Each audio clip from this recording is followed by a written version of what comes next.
जो हमारी सोसाइटी है वो इतनी डिवाइड कैसे हो जाती है, कितना इजीली ना डिवाइड हो जाते हैं हम लोग। गोल हमारा सेम होता है, गोल हमारा यही होता है कि करना हमने एक ही चीज होती है, लेकिन हम डिवाइड हो जाते हैं। लाइक अगर हम एग्जांपल लेके देखते हैं कि पॉलिटिक्स में देख लो, पॉलिटिक्स में पार्टी ए, पार्टी बी, पार्टी सी सब बोलते हैं कि हमने कंट्री के लिए काम करना है, उसको बेटर करना है। लेकिन हम जो लोग उसको वोट करते हैं, कुछ भी करते हैं, वो हम लोग पूरे डिवाइड हो जाते हैं। सेम चीज रिलीजन में होता है, रिलीजन में भी हर गोल सेम होता है सबका। और अगर यही चीज सेम चीज आ जाते हैं हम फैमिली लेवल पे, वहां पे भी सेम होता है। हर एक इंसान यही सोचता है कि फैमिली हमारी अच्छी होनी चाहिए, रिलेशन हमारा सही होना चाहिए, जो भी है। बट डिफरेंसेस फिर भी इतने हो जाते हैं, गोल सेम है, डिफरेंसेस इतने ज्यादा हो जाते हैं। इसमें आपको क्या लगता है कि एज अ ह्यूमन बीइंग ये हमारी बाय डिफॉल्ट प्रॉब्लम है कि हम अपने इमोशनल थिंकिंग और लॉजिकल थिंकिंग को बैलेंस आउट नहीं कर पाते? ये सिर्फ इंसानों में नहीं होता है, जानवरों में भी होता है। किसी भी जानवर को आप देख लो, उनमें बेसिकली एक पावरफुल जानवर होता है, बस फर्क ये है कि वहां पे जो लड़ाई होती है वो प्योरली बायोलॉजिकल लेवल पे होती है, यानी पावर की लड़ाई होती है। जैसे बंदरों के आपस के अपने अपने ग्रुप्स होते हैं, जो गली के कुत्ते होते हैं वहां पे भी अपने अपने ग्रुप्स होते हैं। ये जो रात को हमको भौंकने की आवाजें आती हैं, या हर कुत्ते की अपनी एक टेरिटरी होती है। उस टेरिटरी में जैसे ही कोई और आ जाता है या किसी और ग्रुप का कोई आ जाता है, तो उनकी आपस में लड़ाई हो जाती है। तो ये सब जो चीजें हमारे अंदर आ रही हैं, ये बायोलॉजी से आ रही है। अब सवाल उठता है कि इंसानों में क्या फर्क है, आप में और हम में क्या फर्क है। हम जानवरों से भी बहुत कदम आगे हैं। क्यों? क्योंकि जानवरों में क्या होता है, सिर्फ बायोलॉजिकल लेवल पे होता है, यानी वहां पर जो लड़ाई होती है वो पावर की लड़ाई होती है कि दोनों ग्रुप्स में से ज्यादा पावरफुल कौन सा है, फिजिकली कौन सा ज्यादा पावरफुल है। बट हमारे केस में क्या होता है, इंसान सिर्फ फिजिकल पावर में कंफर्ट नहीं ढूंढता है, बल्कि मेंटल पावर में कंफर्ट ढूंढता है। मेंटल पावर का मतलब क्या हुआ, आइडेंटिफाई करना अपने आप को किसी भी बिलीफ से, किसी भी आइडिया से, किसी भी थॉट से, किसी भी ग्रुप से। अब वो ग्रुप क्या हो सकता है, छोटे लेवल पर अगर आप देखोगे तो एक फैमिली हो सकता है, या फ्रेंड सर्कल हो सकता है। थोड़ा और बड़े लेवल पर जाओगे तो एक स्टेट के लेवल पर ग्रुप हो सकता है, कंट्री के लेवल पर एक ग्रुप हो सकता है, एक ग्रुप हो सकता है रिलीजन के हिसाब से, एक ग्रुप हो सकता है सिंपल बिलीफ के हिसाब से कि मुझे ये ठीक लगता है, तुम्हें वो ठीक लगता है। दो ग्रुप्स बन गए। तो 99% लोग कैसे होते हैं, वो इंसान तो हैं नाम के लिए, लेकिन एक्चुअल में वो जानवरों से ऊपर उठे ही नहीं है। कायदे से इंसान का लेवल उससे ऊपर होना चाहिए, क्योंकि हमारे पास में थिंकिंग एबिलिटी है, हम सोच सकते हैं, समझ सकते हैं। लेकिन हार्श रियलिटी क्या है कि 99% लोग जानवरों से भी नीचे वाले लेवल पर है। वो नाम के लिए इंसान है, लेकिन अगर उनकी हरकतें देखोगे तो वो जानवरों से भी गई गुजरी है। जानवर तो फिर भी टेरिटरी के लिए लड़ रहे हैं, समझ गए? तो दैट इज ओके, क्योंकि एक तरीके से ऐसा हो गया, आपका अपना एक घर है जहां पर अभी आप बैठे हो, मेरा अपना एक घर है। अब आपके घर में कोई घुस जाएगा पावर के साथ में, तो आप क्या करोगे, लड़ोगे। और लड़ना ही पड़ेगा, उसको रोकोगे, रोकोगे तो लड़ाई होगी। किसी को भी कोई भी रोकता है तो फ्रस्ट्रेशन आती है, फ्रस्ट्रेशन से एंगर पैदा होता है, तो उसको गुस्सा आएगा और वो आपसे लड़ेगा, आप उससे लड़ोगे, हो गई लड़ाई। तो वहां पर जो लड़ाई होती है जानवरों में, वो होती है अपने एरिया को, अपनी टेरिटरी को, अपनी कम्युनिटी को प्रोटेक्ट करने के लिए, अपने ग्रुप को प्रोटेक्ट करने के लिए। बट इंसानों में जो लड़ाई हो रही है वो हो रही है आइडियाज को प्रोटेक्ट करने के लिए, थॉट्स को प्रोटेक्ट करने के लिए। एक्चुअल में कोई फिजिकल टेरिटरी नहीं है। यानी नेशनलिज्म के नाम पर अगर आप फिर भी एक दूसरे से लड़ रहे हो तो समझ आता है। क्यों? क्योंकि वहां पर कोई फिजिकल टेरिटरी है जिसको प्रोटेक्ट किया जा रहा है दोनों तरफ से। बट अगर आप किसी से लड़ रहे हो अपने रिलीजन के लिए, तो वो थोड़ा सा फनी है कॉन्सेप्ट। तो वो कॉन्सेप्ट ठीक नहीं है। क्यों? क्योंकि रिलीजन मतलब क्या, एक थॉट, एक आइडिया, एक बिलीफ। तो आप अपने थॉट के लिए, अपने आइडिया के लिए, जो आप मानते हो उसके लिए आप किसी और से लड़ रहे हो जो कुछ और मानता है। अरे क्या फर्क पड़ता है, वो जो मानता है उसको मानने दो, आप जो मानते हो आप मानते रहो। राइट, इसमें लड़ने की क्या जरूरत है? और सर मेरे को ये भी लगता है कि इवन अगर आप एक रिलीजन को मानते भी हो, एक्चुअली में आप मानते नहीं हो, आई थिंक। क्योंकि हर रिलीजन यही चाहता है कि ह्यूमैनिटी के लिए काम किया जाए। और जो रिलीजन में नहीं भी मानते, वो भी यही करना चाहते हैं कि ह्यूमैनिटी के लिए काम करना चाहते हैं। तो वो एक्चुअली में रिलीजन के लिए नहीं लड़ रहे, या फिर वो एक पॉलिटिकल पार्टी के लिए नहीं लड़ते होते, वो सिर्फ अपने आइडियाज को, जैसे आप बोल रहे हो कि अपने आइडियाज को सेव करने के लिए बोलते हो, उसको डिफेंड करने के लिए ही वो लड़ते हैं एक दूसरे से। बेसिकली क्या है, ये जितना ऊपर ऊपर लेवल से दिख रहा है ना, जितना सिंपल, उतना सिंपल है नहीं, ये बहुत ही कॉम्प्लेक्स है। क्यों? क्योंकि जिसको हम आइडिया बोल रहे हैं ना, या आइडेंटिफिकेशन बोल रहे हैं, कि आप अपने रिलीजन के लिए या अपने आइडिया के लिए लड़ रहे हो, वो आइडिया उस पर्सन से अलग नहीं है। उसने अपने आप को उस आइडिया से आइडेंटिफाई कर लिया है। अगर वो आइडिया उसके अंदर से हटा दो, तो उससे पूछो तू कौन है, तो वो जो भी बोल रहा है वो सब आइडियाज हैं। अगर वो आइडियाज हटा दो तो वो है क्या? तो वो अपने लिए लड़ रहा है, अपनी आइडेंटिफिकेशन के लिए लड़ रहा है। क्यों? क्योंकि उसका रिलीजन मतलब ये नहीं है कि मैं और मेरा रिलीजन, इन दोनों में फर्क लोगों को पता ही नहीं है कि बिलीफ क्या होता है और मैं क्या होता हूं। उनके लिए मेरे बिलीफ का मतलब क्या? मैं, जो मुझे सही लगता है वो ही सही है और वो ही मैं हूं। तो ये जो लड़ाई हो रही है, ये दो आइडेंटिटीज की आपस में लड़ाई हो रही है। तो अगर कोई एक्चुअल में इंसान है तो वो क्वेश्चन करेगा अपने आइडियाज को, अपने बिलीफ्स को, अपने थॉट्स को, जो भी कुछ वो मानता है उस सब को, और उसको क्वेश्चन करके वो आदमी अंडरलाइंग रियलिटी को देख लेगा कि ऊपर ऊपर लेवल से हम सब अलग अलग हैं, बट बेसिकली हम सब एक ही हैं। और यही एंड गोल है हर रिलीजन का, यही एंड गोल है ह्यूमैनिटी का, यही एंड गोल है कॉमन सेंस का, कि आप भी खुश रहो, हमें भी खुश रहने दो। सिंपल। वो अपने आप को उसके साथ, आइडेंटिटी के साथ अटैच कर लेते हैं और वो डिफरेंशिएट नहीं कर पाते अपने आप में और आइडियाज में।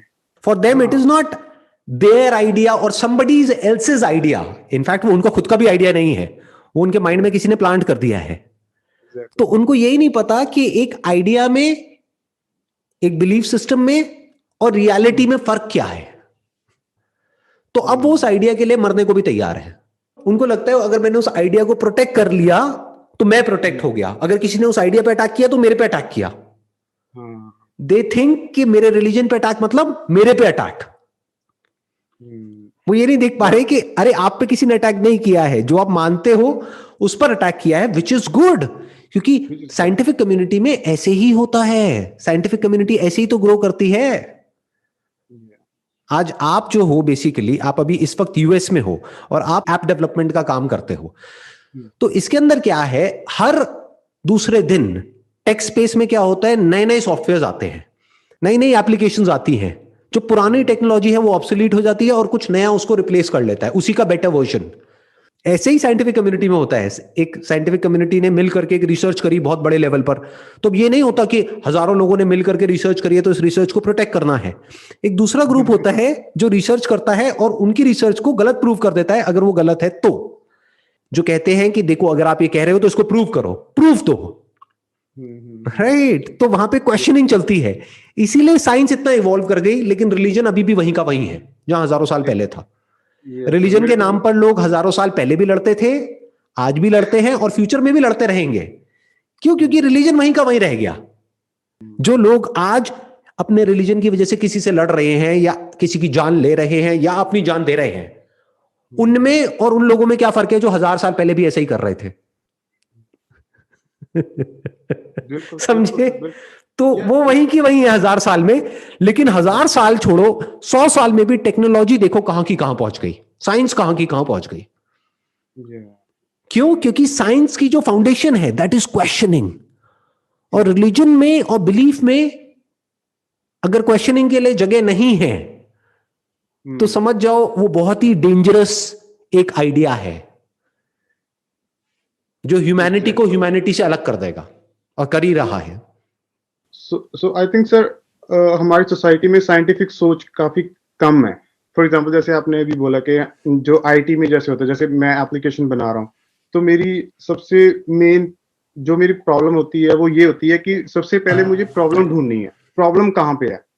मेरा 90% टाइम प्रॉब्लम ढूंढने में होता है और 10% टाइम होता है जो उसका सोल्यूशन होता है, क्योंकि सोल्यूशन हमें पता ही होता है ऑलमोस्ट। अब आईटी में क्या होता है कि आउटसोर्सिंग होती है कि आपके जो सोर्स कोड है आपको फ्री में पड़ा होगा, आपको उसको जोड़ के एक चीज बनानी होती है। ऐसे ही हमारे वर्ल्ड में या फिर दुनिया में सब आइडियाज पड़े हुए हैं, अब इंसान के हाथ में है कि वो उसके साथ क्या क्या अटैच करके क्या बनाना चाहता है, वो उसके हाथ में है।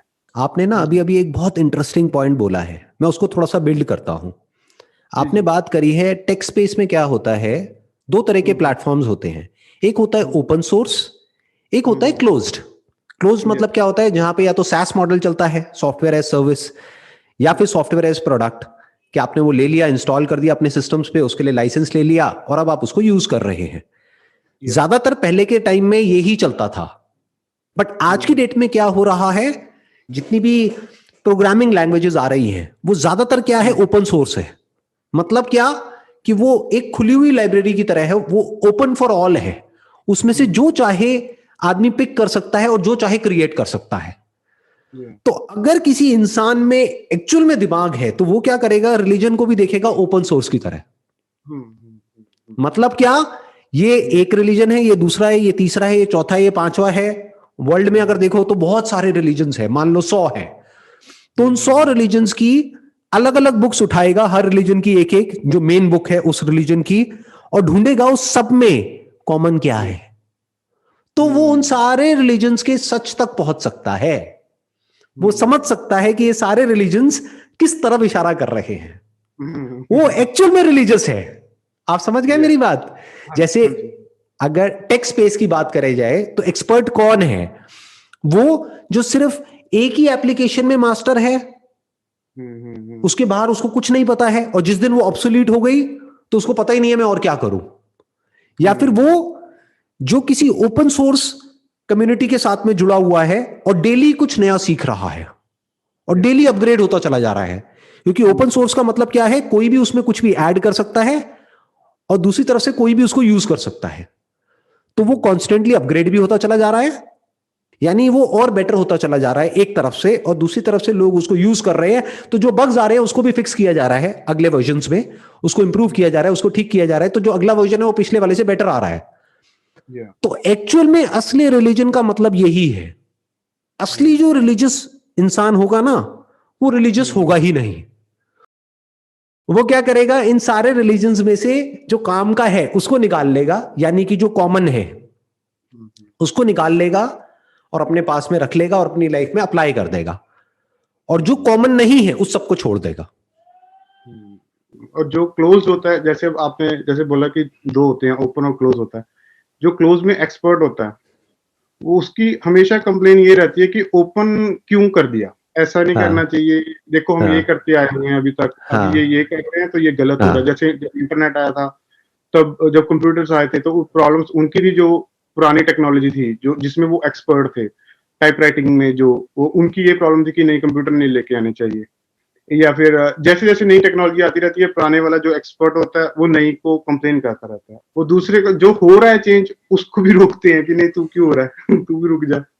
बेसिकली देखो, ये जो चेंज है ना, या ये जो शिफ्ट है, ये इनएविटेबल है। जैसे जैसे इंसान इंटेलिजेंट होता चला जाएगा ना, तो वो क्वेश्चन करेगा, because questioning is intelligence. Questioning ही तो हमको जानवरों से अलग करती है, नहीं तो हम में और जानवरों में फर्क क्या है। तो जैसे जैसे इंसान इंटेलिजेंट होता चला जाएगा, यानी क्वेश्चनिंग करता चला जाएगा, तो रिलीजन जो है वो धीरे धीरे ऑब्सोलीट होता चला जाएगा। धीरे धीरे इंसान जैसे जैसे इंटेलिजेंट होता चला जाएगा, समझदार होता चला जाएगा, क्वेश्चनिंग करता चला जाएगा, तो उस सब में एक्चुअल में वो खुद को आइडेंटिफाई कर ही नहीं सकता किसी भी एक पर्टिकुलर रिलीजन के साथ में। उसकी आइडेंटिफिकेशन ही टूट जाएगी। क्वेश्चनिंग का यही फायदा होता है। अगर कोई एक्चुअल में क्वेश्चनिंग करता है तो उसकी आइडेंटिफिकेशन खत्म हो जाती है। अब वो खुद को क्या कहेगा कि मैं ये हूं या वो हूं। क्योंकि ध्यान से समझो ना, कि अगर कोई इंसान 20 जगह से सीख गया है, 20 अलग अलग रिलीजन से सीख गया है, अब वो क्या कहेगा, मैं किस रिलीजन का हिस्सा हूं। इन 20 को मिला करके उसका एक नाम दो, अगर कोई नाम है तो कोई नाम ही नहीं है। तो वो आइडेंटिफाई नहीं करेगा खुद को अननेसेसरी किसी भी एक पर्टिकुलर रिलीजन के साथ, या एक ग्रुप के साथ, या एक कम्युनिटी के साथ। वो बेसिकली इंसान कैसा होगा, he is going to be a global being, not even a human being for that matter. उसकी ये आइडेंटिफिकेशन तक टूट जाएगी जैसे जैसे इंसान समझदार होता चला जाएगा। वो डीपली इंक्वायरी करेगा, वो समझेगा कि ह्यूमन बीइंग में और जानवरों में ये जो हम फर्क करते हैं, वहां पे भी कोई फर्क नहीं है। Ultimately we are a being, We are like all other beings, and all other beings are like us. And that is the beginning of love and compassion.